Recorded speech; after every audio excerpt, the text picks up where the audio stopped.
Депутаты молодежного парламента Коми взялись за нелегальную рекламу. В Сыктывкаре они срывают со стен домов незаконно установленные рекламные баннеры. Фронт работ оценила Наталья Литкевич.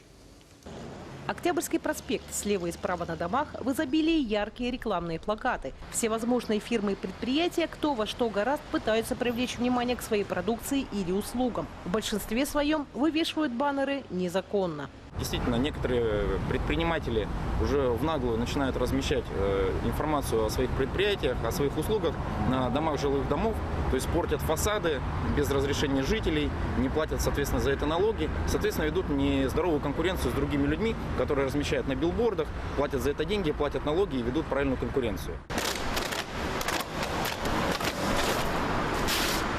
Дотянуться до высоко прикрепленных баннеров сегодня ребятам не удалось. Но этот рейд не последний. К следующему они намерены подготовиться более основательно. Есть вот моменты, которые мы не достаем. То есть для них, соответственно, будет либо лестница, либо те, которые выше, нам нужна будет автовышка. Молодежные активисты продолжат борьбу с несанкционированной рекламой до осени. В мусор эти плакаты не уйдут. Инициаторы акции намерены передать их в собачий приют. Там прочной тканью утеплят вольеры. А объявления о том, где и что можно купить, теперь будут с интересом изучать четвероногие обитатели.